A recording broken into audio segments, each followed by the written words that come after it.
Hello everyone, welcome to the class guys. This is me Abhishek Sahu. आज हम इस video में पढ़ेंगे electric potential and capacitance in just one shot. And trust me guys, ये जो video है ये क्विक रिवीजन है और इस 30 मिनट में कोशिश करूंगा 30 मिनट में कंप्लीट हो जाए। आपको इतना स्टफ दूंगा कि भाई आपको यूट्यूब पर नहीं मिलेगा इतने शॉर्टेस्ट टाइम के अंदर, और सारे पॉइंट्स एकदम मोस्ट इंपॉर्टेंट होंगे। अगर आप इन पॉइंट्स को पढ़ लेते हैं, आज के इस वीडियो को देखते हैं, तो इस चैप्टर का आप सच में वन शॉट रिवीजन बढ़िया से कर पाएंगे। अगर आप इन नोट्स को डाउनलोड करना चाहते हैं तो हमारा और आपका टेलीग्राम चैनल आप ज्वाइन करें। अभिषेक साहू सर फिजिक्स के नाम से आपको टेलीग्राम पे मिल जाएगा, लिंक डिस्क्रिप्शन में दे दिए। अगर लिंक काम नहीं करती तो नाम सर्च कर लेना और चैनल वही ज्वाइन करें जिस पर 70K प्लस स्टूडेंट्स का प्यार हो, क्योंकि यही आपका और हमारा ऑफिशियल चैनल है। ये हमारा चैप्टर 2 है क्लास 12 फिजिक्स का। So let's get started guys. तो सबसे पहले हमें जानना है कि इलेक्ट्रिक पोटेंशियल आखिरकार क्या होता है। तो इलेक्ट्रिक पोटेंशियल देखो क्या होता है। इसे मान के चलो ये मेरे पास एक चार्ज है, इस चार्ज के अराउंड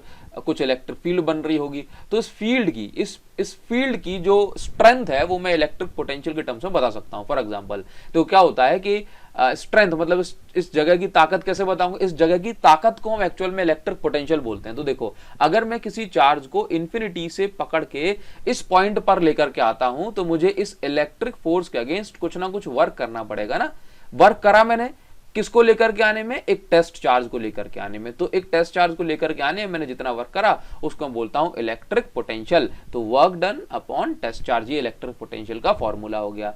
अगर इंफिनिटी से लेकर के आ रहा हूं तो पोटेंशियल बोल रहा हूं सिंपल, और अगर एक पॉइंट से दूसरे पॉइंट तक लेकर के जा रहा हूं चार्ज को तो मैं इसको इलेक्ट्रिक पोटेंशियल डिफरेंस कहता हूं। क्लियर है। चलिए, तो इलेक्ट्रिक पोटेंशियल में बताता है कि एक चार्ज को लेकर के आने में आपने कितना वर्क करा। ठीक, चलिए अब पोटेंशियल की जो एसआई यूनिट है जो हमने इसी स्लाइड्स पर लिखी हुई है, दैट इज वोल्ट। क्या यूनिट है? वोल्ट। ठीक है, तो अब 1 वोल्ट कितना होता है ये भी हमें समझ लेना चाहिए। देखो जरा, तो 1 वोल्ट जो है, क्योंकि देखो पोटेंशियल का फॉर्मूला क्या है, work upon charge. Work upon charge, तो वर्क की यूनिट है जूल और चार्ज की यूनिट है कूलम। तो अगर 1 जूल का वर्क करा आपने 1 कूलम के चार्ज को इंफिनिटी से किसी भी पॉइंट तक लाने में, तो आप इसको बोलते हैं कि भाई 1 वोल्ट पोटेंशियल हो गया उस जगह का।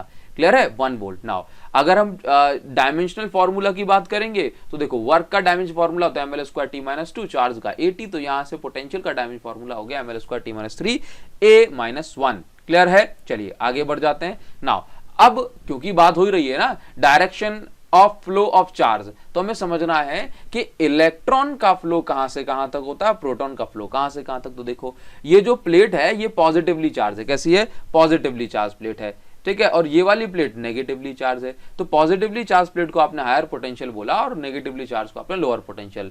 तो अगर आप मैं एक पॉजिटिव चार्ज यहां पे रखता हूं, ये सर्कल के बीच में आप देख रहे हो, ये सर्कल के बीच में, तो क्या होता है कि ये पॉजिटिव चार्ज तो ऑब्वियस सी बात है भाई नेगेटिव की ओर भागेगा। मतलब पॉजिटिव का मोशन कहां हुआ, पॉजिटिव का मोशन कहां हुआ, देखो जरा, higher to lower, higher to, उल्टा लिख दिया ना, हाँ, हायर टू लोअर पोटेंशियल।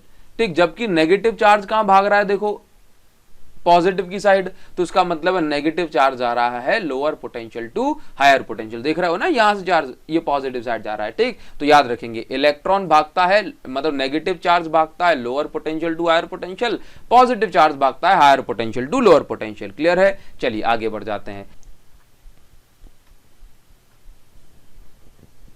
अभी हमें समझना है electric potential due two point charge कितना होता है। फॉर एग्जांपल मेरे पास एक ये सिंगल चार्ज है और इस पर्टिकुलर पॉइंट P मतलब डिस्टेंस r पर अगर मुझे पोटेंशियल निकालना है दैट इज k/r²। यहां पर जो k है दैट इज 1/4πε0।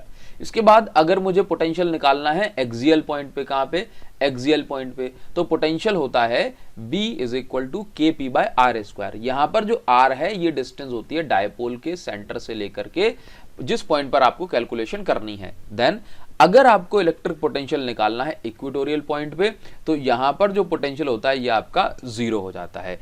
एक्सियल और इक्वेटोरियल के अलावा तीसरा पॉइंट होता है कोई भी जनरल पॉइंट। ठीक है, अगर आपको यहां पर पोटेंशियल निकालना है, मतलब कोई ऐसा पॉइंट जो कि एक्सियल लाइन पे भी ना हो और इक्वेटोरियल लाइन पे भी ना हो, जैसे कि यहां पे, तो फिर पोटेंशियल निकालने के लिए फॉर्मूला होता है B = kp cos θ/r²। ठीक, यहाँ पर आप भी समझे जैसे माइनस चार्ज, ये प्लस चार्ज, और जो एंगल बन रहा है दैट इज मान के चलो इस तरीके से बन रहा है, पॉइंट पी है, तो ये वाला जो एंगल है इसकी वैल्यू हम यहाँ पे पुट करके आंसर निकाल सकते हैं। क्लियर? चलिए यहाँ पर एक इंपॉर्टेंट ग्राफ हमें समझना होता है। ये ग्राफ कंपैरिजन बताता है कि पॉइंट चार्ज का जो पोटेंशियल है और डायपोल का पोटेंशियल, इसमें क्या डिफरेंस है। देखिए जरा, तो अगर हम पॉइंट चार्ज की बात करते हैं तो उसके लिए पोटेंशियल होता है Q/R। तो यहाँ पर पोटेंशियल और डिस्टेंस का रिलेशन कैसा है? Inversely proportional. जबकि डायपोल वाले केस में आप ये देखेंगे P डायपोल मोमेंट होता है जिसकी वैल्यू होती है Q/2L, है ना। तो आप डायपोल मोमेंट वाले केस में देखेंगे तो डिस्टेंस और पोटेंशियल का रिलेशन कैसा है? Inverse square law.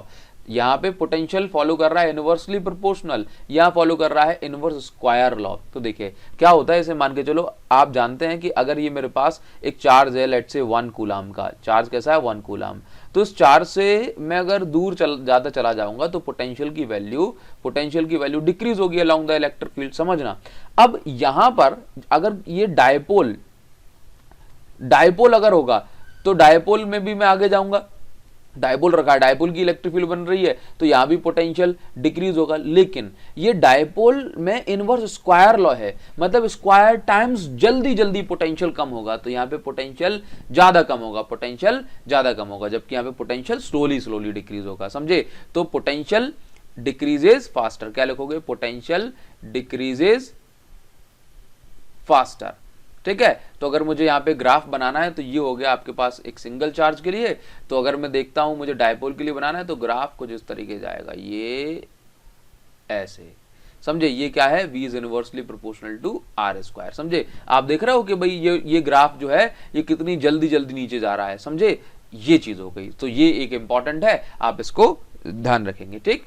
अब बात करते हैं electric field and electric potential inside conducting shell या कंडक्टिंग स्फीयर। दोनों कैसे हैं? कंडक्टिंग, ठीक। नाउ अभी हमें इलेक्ट्रिक पोटेंशियल समझना है। देखो, अगर कंडक्टर होगा तो सारा का सारा चार्ज बाहर आ जाएगा, सारा का सारा चार्ज कहां आ जाएगा? बाहर आ जाएगा, ठीक है, सरफेस पे। नाउ अभी समझो, इस डायरेक्शन में इलेक्ट्रिक फील्ड है तो पोटेंशियल क्या होता है? ऐसे मान के चलो, अगर मैं किसी चार्ज को इन्फिनिटी से लेके आ रहा हूं तो मुझे यहां तक कुछ वर्क करना पड़ेगा, कुछ ना कुछ वर्क करना पड़ेगा, क्योंकि यहाँ पे तो इलेक्ट्रिक फील्ड है ना। तो यहां तक कुछ ना कुछ वर्क करूंगा, तो work done in bringing a charge, तो भाई यहां पर कुछ ना कुछ पोटेंशियल की वैल्यू होगी, लेट्स से 20 वोल्ट, ठीक। लेकिन अगर मैं इसके अंदर आ रहा हूं तो यहां पर इसके मेटल के अंदर तो इलेक्ट्रिक फील्ड 0 होती है, तो मुझे और वर्क नहीं करना पड़ेगा, जितना पोटेंशियल पहले, जितना वर्क मैं ऑलरेडी कर चुका था उतना ही वर्क मुझे करना है।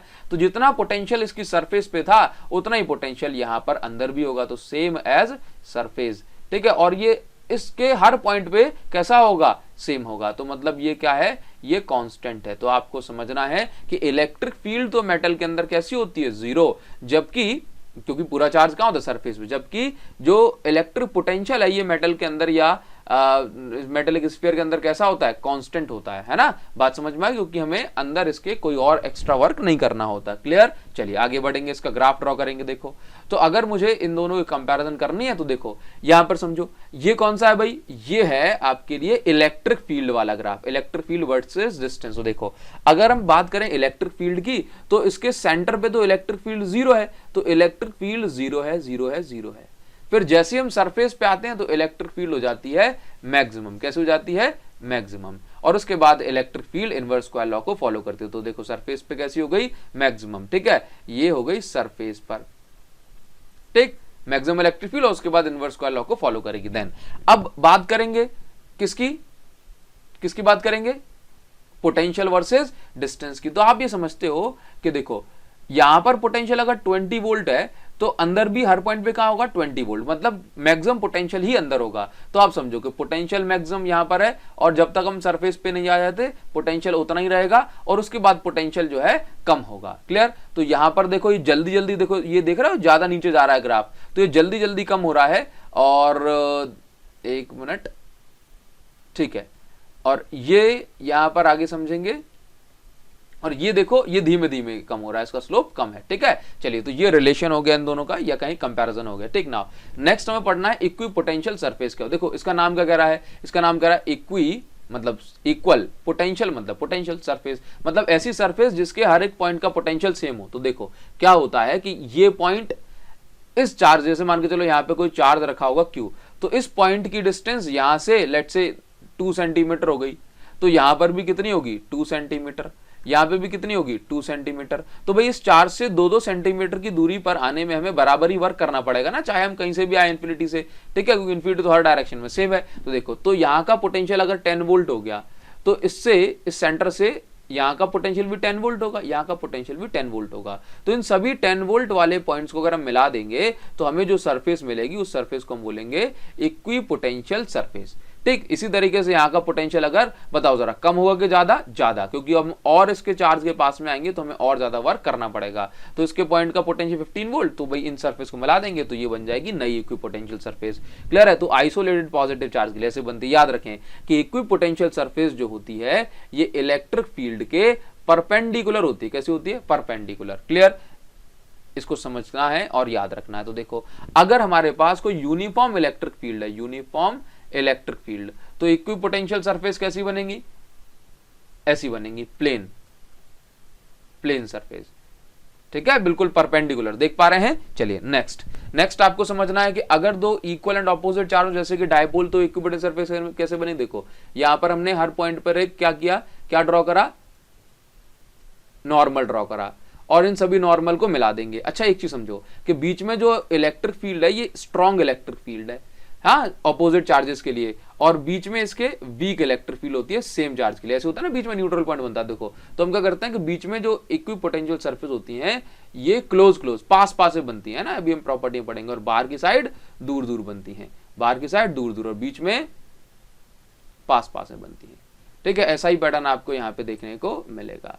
समझ रहे हैं? चार्जेस के बीच में इलेक्ट्रिक फील्ड वीक स्ट्रॉन्ग है तो इक्विपोटेंशियल सरफेस आप देखें ये क्लोजर है, और बाहर की साइड ये देख रहे हो ये डिस्टेंस गैप जो है बढ़ रहा है। ठीक, तो इसी तरीके से और हम ये और बना सकते हैं। जब ये नहीं मिलेगी तो ये इस तरीके से ऐसे बन जाएगी। ठीक है, ये दोनों कभी मीट नहीं करेंगी, कभी भी मीट नहीं करेंगी, नेवर मीट।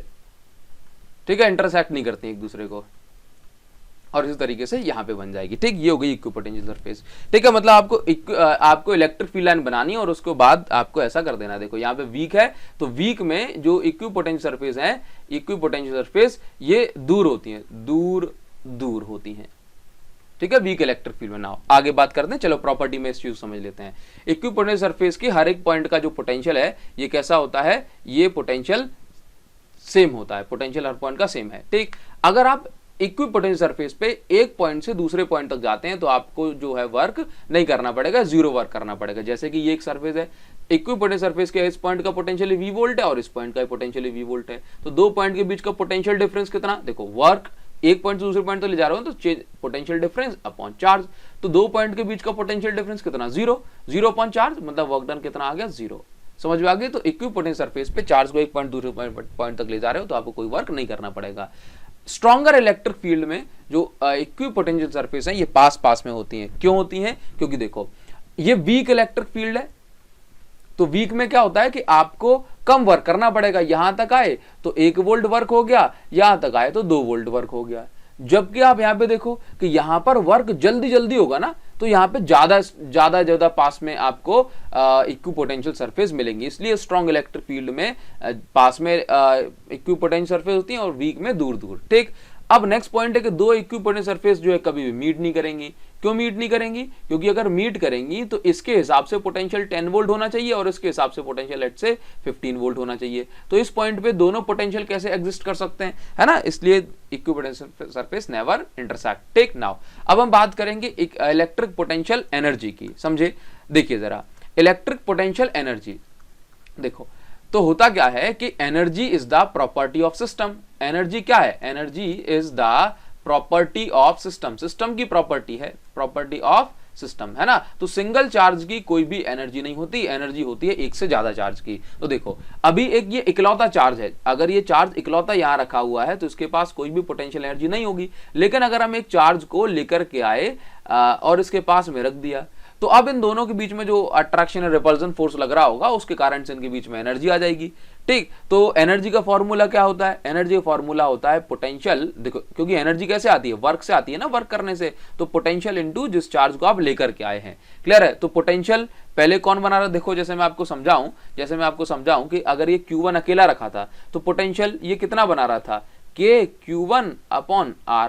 ठीक, फिर ये Q2 भी आ गया, Q2 भी आ गया, तो Q2 आ गया तो उसमें बस Q2 का इंटू हो जाएगा। देखो जरा, ये एक्चुअल में क्या है? ये एक्चुअल में है पोटेंशियल, और ये एक्चुअल में क्या है? ये दूसरा वाला चार्ज है। तो यही तो होता है वर्क, और वर्क करने से ही आती है सिस्टम में एनर्जी। तो कभी भी आपको जो है पोटेंशियल एनर्जी निकालनी है तो हम क्या करते हैं भाई? वर्क मतलब पोटेंशियल इंटू वर्क कर दो, चार्ज कर दो, पोटेंशियल इंटू चार्ज कर दीजिए। ठीक है, तो यहां पर दो सिस्टम के लिए जो पोटेंशियल एनर्जी होगी that is K Q1 Q2 upon R। ये देख पा रहे हैं आप? ठीक है। नाउ अगर Q1 Q2 एक चार्ज पॉजिटिव दूसरा नेगेटिव है तो Q1 Q2 जो होगा ये नेगेटिव आएगा, तो ये बताएगा ट्रैक्शन फोर्स, और ऐसे केस में पोटेंशियल एनर्जी जो होगी दैट विल बी नेगेटिव। तो यहां पर Q1 Q2 नेगेटिव है तो इट इज लेस देन 1। ठीक, अगर Q1 Q2 पॉजिटिव है तो उसका मतलब रिपल्सिव फोर्स हो रहा होगा, whether they both will be negative और they both will be positive, और ऐसे केस में पोटेंशियल एनर्जी भी पॉजिटिव कहलाएगी। क्लियर है? चलिए, इसी तरीके से अगर आपको निकालना होता है, जैसे आपको मिल जाए कि आपको निकालना है potential energy due to system of charge, है ना, उसमें एक से ज्यादा, दो से ज्यादा चार्ज है, तो जैसे 3 पार्टिकल सिस्टम कैसे निकालेंगे? देखो आपको समझना है कि ये जो 3 पार्टिकल सिस्टम होता है ना वो एक एक करके बना होगा। जैसे कि पहले मान के चलो Q1 होगा अकेला। ठीक, तो जब आप Q1 जैसे मान के चलो, पहले मान के कुछ भी नहीं था, तो कुछ भी नहीं था मतलब कोई फोर्स नहीं लगा रहा, तो Q1 को लाने में आपने कोई वर्क नहीं करा, तो यहाँ पे देखो W1 की वैल्यू 0। फिर आप Q2 को लेके आए यहाँ पे, तो Q2 को लाने में आपने कुछ वर्क करा। कितना वर्क करा? तो आपने वर्क किया V1, जो ऑलरेडी पोटेंशियल जो बना रहा था Q1 उसका पोटेंशियल V1, और Q2 को लाने में जो वर्क करा आपने। ठीक, फिर जब आप इस Q3 चार्ज को लेकर के आए Q3, तो Q3 को जब आप लेकर के आए तो Q3 को आपने वर्क कराया होगा, है ना। तो किस किस के अगेंस्ट वर्क कराया? इसके पोटेंशियल के कारण और इसके पोटेंशियल के कारण। तो यहाँ पे देखो इन दोनों का जो पोटेंशियल हो गया, जो आपने वर्क करा, दैट इज इन दोनों के पोटेंशियल के अगेंस्ट आपने कुछ वर्क करा होगा।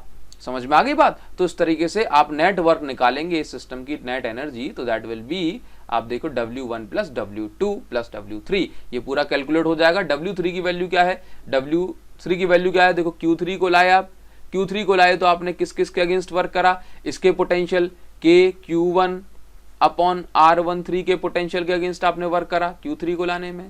ठीक, प्लस आपने K Q2 के का जो पोटेंशियल है उसके अगेंस्ट आपने वर्क करा। तो इस तरीके से आप जो है देखो सारी चीजें कैलकुलेट कर सकते हैं। समझ में आ गई बात? सारी चीजें कैलकुलेट हो जाएंगी। तो ये एनर्जी का फॉर्मूला, ये टोटल 3 पार्टिकल सिस्टम के लिए फॉर्मूला बन जाता है। ठीक है, यही डेरिवेशन और ऐसे न्यूमेरिकल बनते हैं। ये n सिस्टम के लिए हो गया। ठीक, चलिए आगे बढ़ जाते हैं। नेक्स्ट हमें पढ़ना है कि अगर कोई चार्ज जो है या electric potential energy external field में रखी हो, तो देखो एक्सटर्नल फील्ड में क्या होता है कि जैसे पहले क्या था, एक्सटर्नल फील्ड नहीं थी, है ना। तो एक्सटर्नल फील्ड नहीं थी, इसका मतलब ये चार्ज अपनी अपनी फील्ड बना रहे थे। ये वाले केस में क्या है कि पहले वाले केस में जब हम Q1 को लेकर के आए थे तो हमें कोई वर्क नहीं करना पड़ा था, पहले 0 था। लेकिन इस बार क्या है, इस बार हमें ऑलरेडी कुछ ना कुछ पोटेंशियल मिलेगा। क्यों? क्योंकि अब ये चार्ज कहां रखा है? एक्सटर्नल फील्ड में रखा है ना। तो बस ये बात आपको ध्यान देनी है। तो इस बार क्या होगा, इस बार चार्ज के पास ऑलरेडी कुछ ना कुछ जो है पोटेंशियल होगा, किसी ना किसी पोटेंशियल में रखा है ना। तो W1 is equal to Q1 into V। ठीक, चलिए, और इस तरह से हम सेकंड चार्ज को भी लेके आएंगे तो उसका भी कुछ पोटेंशियल हो जाएगा, ऐड कर देंगे, आंसर निकल आएगा। ठीक है, चलिए आगे बढ़ेंगे। Potential energy stored in dipole, बड़ा सिंपल सा डेरिवेशन है कि अगर हम एक डायपोल को घुमाएंगे इलेक्ट्रिक फील्ड के अगेंस्ट तो हमें कुछ वर्क करना पड़ेगा। और वर्क कितना होता है डायपोल को घुमाने में? Torque into displacement, angular display. जैसे नॉर्मल वर्क होता है W is equal to force into displacement, है ना। इसी तरीके से एंगुलर मोशन में वर्क होता है टॉर्क, मतलब फोर्स का ही एंगुलर वर्जन हो गया, डिस्प्लेसमेंट का एंगुलर वर्जन हो गया एंगुलर डिस्प्लेसमेंट। ठीक है, तो बस अब आप क्या करेंगे, यहाँ पे आप इंटीग्रेशन करेंगे θ1 से θ2। टॉर्क का फॉर्मूला होता है PE sin θ, आप ये पुट करेंगे, लिमिट पुट कर देना θ1 से लेकर के θ2। ठीक, और पोटेंशियल एनर्जी की बात कर रहे हैं आप, तो आप यहाँ पर जो लिमिट है पोटेंशियल एनर्जी के लिए π/2 से लेकर के कोई भी θ पुट करें, है ना, क्योंकि pi by 2 is the standard position, standard position है ना, standard position of dipole, position of dipole. ऐसा क्यों? क्योंकि जब डाइपोल पाई बाय 2 पे रखा होता है तो इस केस में जो पोटेंशियल एनर्जी होती है वो जीरो होती है, मतलब हम एनर्जी को खाली समझते हैं, तो इसलिए यहां पर ऐसा निकाल देते हैं। तो देखो पोटेंशियल एनर्जी के लिए लिमिट हमने क्या ली, पाई बाय 2 से लेकर के थीटा तक, ठीक, क्योंकि हमें नहीं पता हमें कितना घुमाना है। तो इस तरह से हम बोल सकते हैं कि भाई पोटेंशियल एनर्जी का जो फॉर्मूला निकल के आता है that is U is equal to PE 1 minus cos theta, U is equal to PE 1 minus cos theta, 1 minus cos theta. Clear है? चलिए आगे बढ़ जाते हैं। नाउ अगर मुझसे कहा जाए कि भाई एक डाइपोल को मैं पूरा ही 180 डिग्री घुमा दूं तो क्या होगा, तो देखो थीटा 1 की जगह आप 180 मतलब थीटा 1 की जगह आप 0 डिग्री पुट करें, थीटा 2 की जगह आपने 180 डिग्री घुमा दिया, तो answer that will be work done will be 2PE, क्या 2PE, ठीक। अब सर ये वर्क डन की बात कहां से आ गई, देखो क्योंकि अगर हमें पोटेंशियल एनर्जी निकालनी है तो ऑब्वियस सी बात है हमें निकालना तो वर्क ही पड़ेगा ना। तो वर्क डन की जो इक्वेशन आ गई थी हमारे पास that is PE cos theta 1 minus cos theta 2। जब मैं पोटेंशियल एनर्जी की बात करता हूं तो मैं 90 डिग्री से लेकर के थीटा तक घुमाता हूं, और वर्क डन की बात करूंगा तो कोई भी एंगल जो मुझे गिवन होगा वो मैं कंसीडर कर लूंगा। क्लियर? आगे बढ़ जाएंगे। हमें समझना है एक बड़ा ही इंपॉर्टेंट सा रिलेशन, इलेक्ट्रिक फील्ड और पोटेंशियल डिफरेंस में क्या रिलेशन है। तो देखो यहाँ पर हम क्या करते हैं, बहुत इंपॉर्टेंट है, समझिए इसको। जैसे मान के चलो ये मेरे पास एक चार्ज हो गया Q, इस Q चार्ज के कारण इस डायरेक्शन में बन रही है इलेक्ट्रिक फील्ड, तो इस जगह का कुछ पोटेंशियल होगा V और इस जगह का भी कुछ पोटेंशियल डिफरेंस जरूर ही होगा। लेट्स से ये हो गया VA और ये हो गया VB। अगर मैं A से लेके B तक के किसी एक चार्ज को मूव कराता हूँ, लेट्स से बहुत छोटी सी डिस्टेंस dx है इस पे, तो होगा क्या कि भाई अगर मैं इस डायरेक्शन में मोशन करा रहा हूं ना, और इस पे फोर्स कहां लग रहा होगा, इस पॉजिटिव यूनिट पॉजिटिव चार्ज पे, इस डायरेक्शन में, तो यहाँ पे वर्क जो मैंने करा that is F dx cos theta. Theta की वैल्यू क्या है 180 डिग्री, क्योंकि फोर्स और डायरेक्शन में और मैं जा रहा हूं किसी और डायरेक्शन में, है ना, ऑपोजिट। तो यहाँ पे वर्क का फॉर्मूला आ गया माइनस एफ डी एक्स। अब ये जो टेस्ट चार्ज अगर क्यू नॉट चार्ज अगर इलेक्ट्रिक फील्ड में रखा हुआ है तो उस पर कितना फोर्स लगेगा, क्यू नॉट इंटू ई, और ये dx, तो फोर्स की जगह मैंने ये पुट कर दिया, ये पुट कर दिया, ठीक। तो वर्क को मैं और क्या लिखता हूं, देखो जरा, वर्क मैंने कराया इस चार्ज को यहां से A से लेके B तक dx डिस्टेंस मूव कराने पे, तो पोटेंशियल है ये भी कितना बदल गया होगा dx डिस्टेंस मूव कराने पे, dv। तो वर्क को मैं v इंटू क्यू लिखता हूं, तो इस बार मैंने क्या लिखा dv इंटू क्यू नॉट, ठीक। और यहां पर भी ये क्यू नॉट ई dx चल रहा था, तो क्यू नॉट से क्यू नॉट कैंसिल हो गया, तो यहां से जो रिलेशन है E इज इक्वल टू कितना आ गया माइनस dv अपॉन dx। तो यहां से आप ये भी समझिए कि पोटेंशियल डिफरेंस कितना हो गया, E is equal to dx, मतलब इलेक्ट्रिक फील्ड इनटू डिस्टेंस। ये देखिए पोटेंशियल डिफरेंस क्या हो गया, बहुत इंपॉर्टेंट है, इलेक्ट्रिक फील्ड इनटू डिस्टेंस, समझे। चलिए बहुत इंपॉर्टेंट पॉइंट मैंने अभी आपको पता है यहाँ पे। अच्छा देखो इसमें नेगेटिव साइन आ रहा है ना, ये नेगेटिव साइन आ रहा है, ये नेगेटिव साइन क्या बता रहा है, तो ये नेगेटिव साइन बता रहा है कि इलेक्ट्रिक फील्ड की डायरेक्शन में अगर आप जाते हैं तो पोटेंशियल जो होता है ये डिक्रीज होता है। क्यों? चार्ज के पास में ताकत ज्यादा है, और चार्ज अगर आप दूर जाएंगे तो पोटेंशियल कम हो जाएगा, पोटेंशियल कम हो जाएगा, समझ आ गए, पोटेंशियल कम होता चला जाएगा। क्लियर? आगे बढ़ जाते हैं। नेक्स्ट हमें पढ़ना है एक इंपॉर्टेंट सा topic that is capacitor. Sir capacitor क्या होता है? कैपेसिटर एक ऐसा डिवाइस है जो कि बहुत सारा चार्ज स्टोर कर सकता है और इस जरूरत पड़ने पे इस चार्ज को एक बार में रिलीज कर सकता है, ठीक है।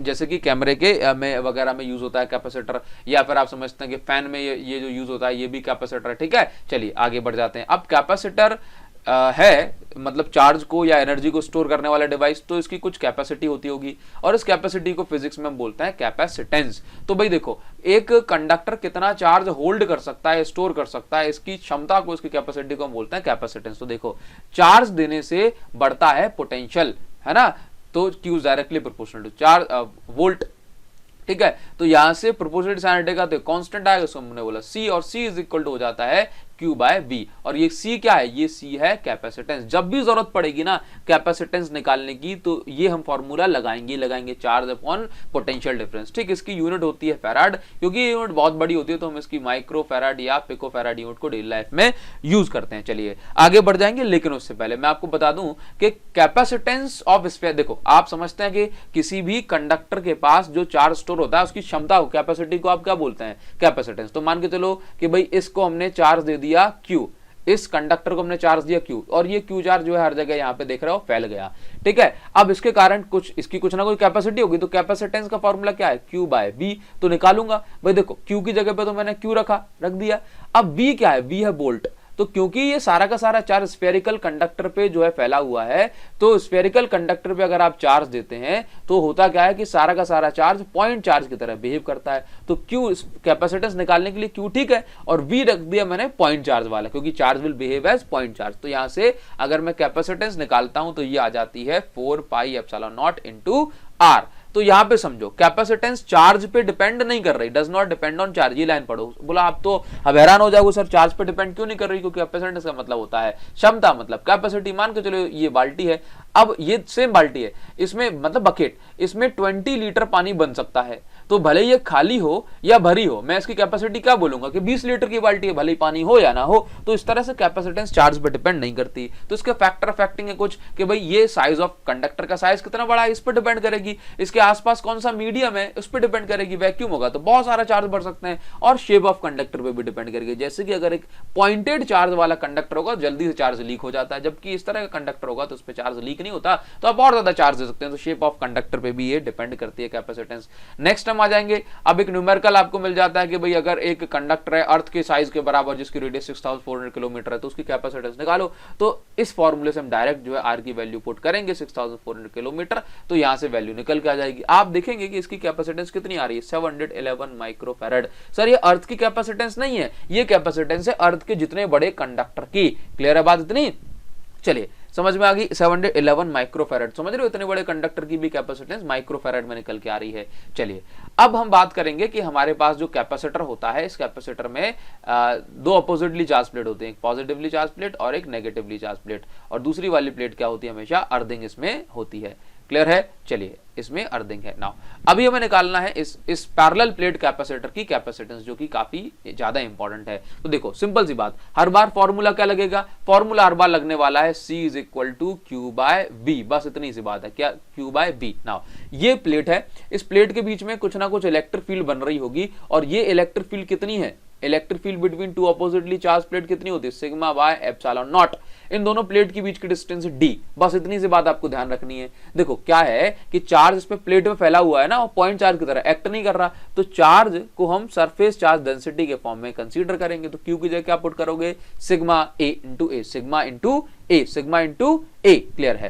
कैपेसिटेंस का तो भाई सिंपल सा फॉर्मूला है क्यू बाय वी। अब मुझे यहाँ पे वी निकालना है। वी कैसे निकालूंगा, तो वी का फॉर्मूला होता है इलेक्ट्रिक फील्ड इंटू डिस्टेंस। अभी हमने E is equal to dv upon dr से पढ़ा है कि नहीं पढ़ा, E is equal to dv upon dr से पढ़ा है ना, बस ठीक है। तो यहां समझो अब इलेक्ट्रिक फील्ड कितनी है भाई प्लेट्स के बीच में, प्लेट्स ऑफ कैपेसिटर के बीच में, सिग्मा अपॉन एप्सिलॉन नॉट, क्योंकि हमने पढ़ा था प्रीवियस चैप्टर में कि दो अपोजिटली चार्ज प्लेट के बीच में जो इलेक्ट्रिक फील्ड होती है that is sigma by epsilon naught. ठीक है चलिए, और डिस्टेंस क्या है दो प्लेट के बीच की, डी। तो यहां से v की वैल्यू मुझे मिल गई, v की वैल्यू मुझे मिल गई, तो डायरेक्ट मैं फॉर्मूले में वैल्यू पुट करूंगा q बाय v, और यहां से जो कैपेसिटेंस है that is sigma epsilon naught into a by D निकल के आ जाती है। तो यही हमारा जो है डेरिवेशन का रिजल्ट हो जाएगा। अगर इसमें कोई डाइलेक्ट्रिक मीडियम भरा हुआ है अदर देन एयर, तो यहाँ पे k का इनटू हो जाएगा, कैपेसिटेंस विल इंक्रीज, इसका मतलब है k times capacitance will increase up to k times on filling dielectric between plates. चलिए आगे बढ़ जाएंगे।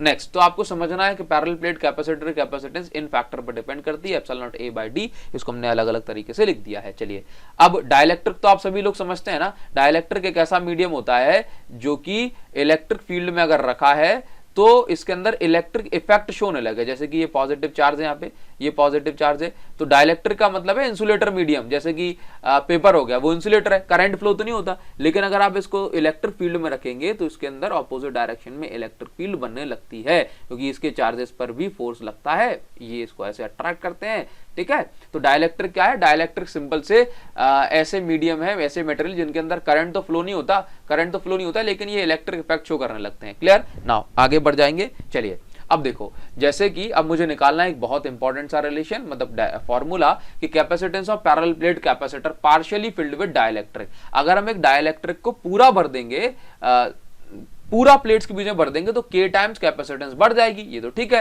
एप्सिलॉन नॉट a में a बाय d में k का इनटू हो जाएगा। लेकिन अगर ये ना पार्शियली फिल्ड है, कैसा फिल्ड है, पार्शियली, एक सिंपल एक स्लैब मैंने एक छोटा सा जो है डाइलेक्ट्रिक का टुकड़ा रख दिया है, तो क्या होगा, देखो सिंपल सी बात है, इस पूरे यहां से लेके यहां तक कितनी इलेक्ट्रिक फील्ड बन रही है, ये इलेक्ट्रिक फील्ड बन रही है E0 is equal to sigma by epsilon naught. ठीक है। अब इस डाइलेक्ट्रिक मीडियम के अंदर भी तो अपनी इलेक्ट्रिक फील्ड बनेगी, ये बनेगी, लेकिन डाइलेक्ट्रिक है तो इसकी इलेक्ट्रिक फील्ड बनेगी कम, और जो मेन इलेक्ट्रिक फील्ड है ये है ज्यादा। कैसी है? ज्यादा। तो इसके अंदर कुछ net electric field main electric field की डायरेक्शन में ही बनेगी, ठीक है, जिसको हम बोलेंगे इलेक्ट्रिक फील्ड इन मीडियम। ठीक, तो बस सिंपल सी बात, कैपेसिटेंस का एक ही सिद्धांत, Q बाय B। तो भाई Q की जगह क्या पुट करते हैं? Sigma into A। अब B हमें निकालना है तो निकाल लेते हैं। B का formula electric field into distance. तो भाई देखो यहाँ पे दो चीजें हैं, यहाँ पे खाली जगह है तो एयर, और यहाँ पे क्या है? एयर है, और ये टी थिकनेस में आ गया डाइलेक्ट्रिक, और डी डिस्टेंस में क्या है? डी डिस्टेंस में है, अब देखो डी में एयर थी, तो अब बची खुची जो एयर है वो कितनी डिस्टेंस में बची? डी माइनस टी में। तो देखो इलेक्ट्रिक फील्ड इनटू डिस्टेंस, तो इलेक्ट्रिक फील्ड, एयर में इलेक्ट्रिक फील्ड को बोला ई नॉट, और एयर की डिस्टेंस कितनी बची? डी में से टी में, तो डाइलेक्ट्रिक ही आ गया ना, तो डी माइनस टी, और इलेक्ट्रिक फील्ड इंटू डिस्टेंस, अब डाइलेक्ट्रिक की बात कर रहे हैं तो ई इंटू टी, क्योंकि दोनों ही सेम डायरेक्शन में बन रही हैं नेट इलेक्ट्रिक फील्ड, तो भाई इन दोनों को प्लस करा। अब इसके बाद इलेक्ट्रिक फील्ड एयर के अंदर इतनी है, और इलेक्ट्रिक फील्ड मीडियम के अंदर इतनी है, के का डिवाइड हो जाता है, इलेक्ट्रिक फील्ड के टाइम्स कम हो जाती है, तो यहां से हमने V निकाला और हमने सिंपल सा डिवाइड करके ये कैपेसिटेंस की वैल्यू निकाल ली। यही तो फॉर्मूला पुट करना है, बस आगे बढ़ जाते हैं। अब हम बात करते हैं, देखो कैपेसिटर में चार्ज है, हाँ यहाँ पे जो है इलेक्ट्रिक फील्ड है, तो भाई यहाँ पर क्या होता है? एनर्जी स्टोर हो जाती है, चार्जिंग के दौरान एनर्जी स्टोर हो जाती है। तो एनर्जी स्टोर इन कैपेसिटर कितनी है? हाफ CV², इसी को हम लिखते हैं हाफ QV। इसका कोई डेरिवेशन नहीं करना, हमारे सिलेबस में कोई डेरिवेशन इसका अब बचा भी नहीं है, ठीक है। ओनली कॉन्सेप्ट, एनर्जी डेंसिटी क्या होती है? हाफ एप्सिलॉन नॉट E², ये आप ध्यान रखेंगे, चाहे आप सीरीज में कनेक्ट करो या पैरेलल में। यहाँ पे समझना है कि जो एनर्जी है ये दोनों ही केसेस में आपकी सेम होने वाली है। क्लियर है? चलिए आगे बढ़ जाते हैं। चलिए नेक्स्ट हमें पढ़ना है कि अगर हमारे पास एक कैपेसिटर है तो उस कैपेसिटर में अलग अलग कंडीशन बनती है। जैसे कि अगर मेरे पास एक कैपेसिटर है तो उसमें विदाउट डाइलेक्ट्रिक इसकी कैपेसिटेंस, इसकी जो एनर्जी है, इसकी जो है इलेक्ट्रिक फील्ड है, ये कितनी कितनी होंगी। अगर मैं इसमें डाइलेक्ट्रिक इंसर्ट कर दूंगा और इसमें कोई बैटरी नहीं लगी हुई है, डाइलेक्ट्रिक मैंने सिंपल इसमें इंसर्ट कर दिया, तो इसकी कैपेसिटेंस कितनी होगी, एनर्जी कितनी होगी, ये सारी चीजें मुझे बतानी है। और अगर मैंने इसमें डाइलेक्ट्रिक इंसर्ट कर दिया और बैटरी से कनेक्टेड रखा है, तो इस केस में जो है एनर्जी वगैरह कितनी होगी, ये सारी चीजों पर मुझे डिस्कशन करनी है। तो देखो नॉर्मली चार्ज होता है Q0, इलेक्ट्रिक फील्ड होती है E0, potential difference V0, capacitance C0, और एनर्जी इतनी होती है हाफ CV², मतलब U। तो देखो अगर मैंने बैटरी हटा के रखी है, तो बैटरी हटा के रखी है ना, और डाइलेक्ट्रिक भरा है, तो जो इलेक्ट्रिक फील्ड होती है ये K टाइम्स कम हो जाती है, जिससे पोटेंशियल डिफरेंस V टाइम्स बढ़ जाता है। और देखो डाइलेक्ट्रिक लगा भर दिया आपने, बैटरी हटा दी, तो कैपेसिटेंस K टाइम्स बढ़ गया और एनर्जी K टाइम्स कम हो गई। ये आपको याद रखना है, मतलब डाइलेक्ट्रिक आपने भर दिया, बैटरी हटा दी, तो इलेक्ट्रिक फील्ड कम हो जाती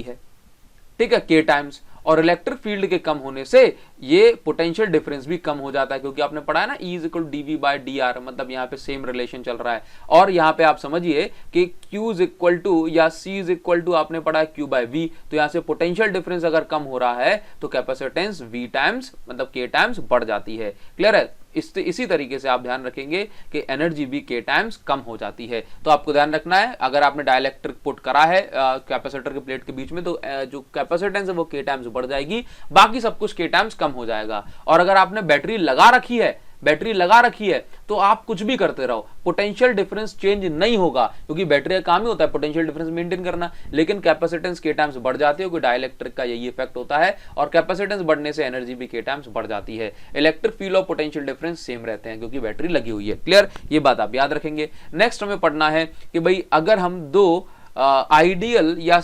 आइडेंटिकल कंडक्टर्स को कनेक्ट कर देते हैं, तो क्या होता है कि भाई यहाँ पे चार्जेस का ट्रांसफर होता है। चार्जेस कब तक ट्रांसफर होंगे? जब तक कि दोनों का पोटेंशियल सेम नहीं हो जाता, क्योंकि charges flows from higher potential to lower potential. ठीक है, तो कॉमन पोटेंशियल ये कब तक चार्जेस का फ्लो होगा? जब तक कि दोनों का पोटेंशियल कॉमन नहीं होता। तो कॉमन पोटेंशियल का फॉर्मूला होता है total charge upon total capacitance. तो टोटल चार्ज को हमने ऐसे लिखा, टोटल कैपेसिटेंस को ऐसे लिखा, चार्ज को हम Q = CV भी लिखते हैं, तो इस फाइनल फॉर्मूला हमारे पास ये हो जाता है। ठीक है, ये आप याद रखेंगे।